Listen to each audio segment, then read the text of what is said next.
ભ ચક્રની ત્રીજા નંબરની રાશિ એટલે મિથુન રાશિ, જેના અક્ષરો છે ક, છ અને ઘ.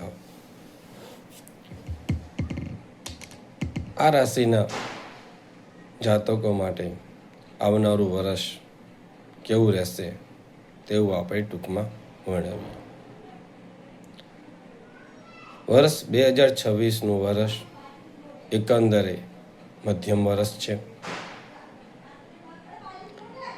જે કાર્યમાં આપ કર્મ કરી રહ્યા છો, કામ કરી રહ્યા છો, તેમને સાવચેતી રાખવી બહુ જ જરૂરી છે.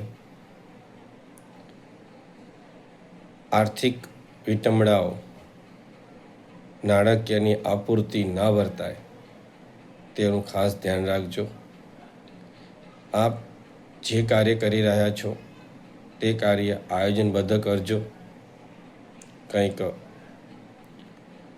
આવકનું સ્તોત્ર ઓછું રહીને જાવક વધી ના જાય એનું ધ્યાન રાખવાનું રહેશે.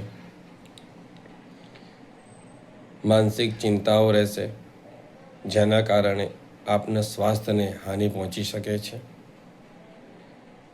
જેમને મોટા રોગો થયા છે તેમને વ્યાધિ કરવી નહીં, ઈશ્વરને આધીન છોડી દેવું.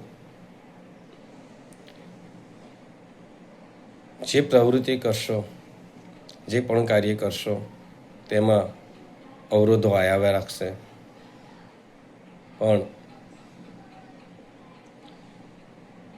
આશા જીવંત છે. આશા કદી ઠગારે નીવડે નહીં, તે સૂત્ર યાદ રાખજો. એ આશ્રયથી કર્મ કરો. જેમ ભગવદ્ ગીતામાં કહ્યું છે ભગવાને કે કર્મણી વાધિકાર હસ્તે મા ફલેષુ કદાચન. બસ આપણે કર્મ કર્યા કરો અને ઈશ્વર તેના યોગ્ય સમય ચોક્કસથી આપણને ફળ આપશે. આ વર્ષ દરમિયાન નવી સંપત્તિ ખરીદવાનો યોગ છે. નવું મકાન, નવું વાહન એવું તમે આ વર્ષ દરમિયાન લઈ શકશો. વર્ષ સામાન્યથી મધ્યમ છે.